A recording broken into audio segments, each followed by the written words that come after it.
Hi students, இப்போ நம்ம பார்க்கக்கூடிய ஒரு முக்கியமான video class 12 physics government school and matriculation school Tamil medium and English medium ஸ்டூடெண்ட்ஸ்க்கான லீவ் டேஸ் சென்டென்ஸ் சேலஞ்ச் தான் பார்க்குறோம். 11th ல இருந்து 12th போகக்கூடிய ஸ்டூடெண்ட்ஸ்க்கான video. April and May month 2 months வந்து நம்ம ஃபாலோ பண்றோம். மினிமம் 3 யூனிட்ஸ் வந்து நம்ம கவர் பண்ணணும். இப்போ செகண்ட் யூனிட் இன்னைக்கு முடிக்க போறோம். அப்படி வரும்போது பாத்தீங்கன்னா இந்த 3 யூனிட்ஸை கவர் பண்ணா நம்ம பப்ளிக் எக்ஸாம் பொறுத்த வரைக்கும் 70க்கு 40 and above ஈஸியா இந்த 3 யூனிட்ஸ்ல இருந்தும் ஸ்கோர் பண்ணலாம். எல்லா டாபிக்ஸும் ஆல்ரெடி டீச் பண்ணி அப்லோட் பண்ணிருக்கிறேன். அந்த வீடியோஸோட லிங்க் தமிழ் மீடியம் தனியா இங்கிலீஷ் மீடியம் தனியா அப்லோட் பண்ணிருக்கிறேன். இந்த வீடியோ டிஸ்கிரிப்ஷன்ல கொடுத்திருப்பேன். ஓகே, சோ அதை கிளிக் பண்ணி நான் சொல்லக்கூடிய ஏரியாஸ் வந்து தரவு பண்ணுங்க.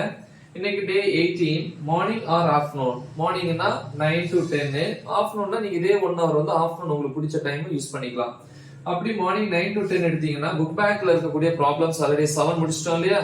இப்ப 8ல இருந்து 12 வரைக்கும் வந்து ப்ரிப்பேர் பண்றீங்க. சோ இந்த வீடியோ டிஸ்கிரிப்ஷன் லிங்க் கொடுத்திருப்பாங்க. அதுல லாஸ்ட்ல தான் இந்த ப்ராப்ளம்ஸ் இருக்கும். புக்ல இருக்கிறதே ஆர்டர்ல தான்.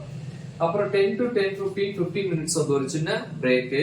10:15ல இருந்து 11:15 வரைக்கும் 1 hour. Topic number 2.6.2 applications of Joule's heating effect, அதாவது ஜூல் வெப்ப விளைவு விதியினுடைய பயன்பாடுகள், முக்கியமான கொஸ்டின். அப்புறம் topic number 2.7.1 Seebeck effect, Seebeck விளைவு.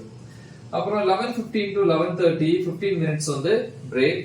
11:30ல இருந்து 12:45 வரைக்கும் 2.7.2 topic number Peltier effect, Peltier விளைவு.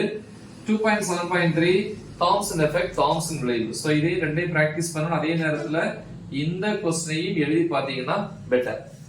அப்புறம் 12:45 to 1 PM இந்த 15 மினிட்ஸ்ல வந்து ப்ராப்ளம்ஸ்ல வந்து ரிமைனிங் வந்து புக் பேக்ல 13 14 இருக்கு. சோ அதையும் வந்து தெளிவு பண்ணுங்க. ஓகே, சோ இதையும் நல்லா தெளிவா பிராக்டிஸ் பண்ணுங்க.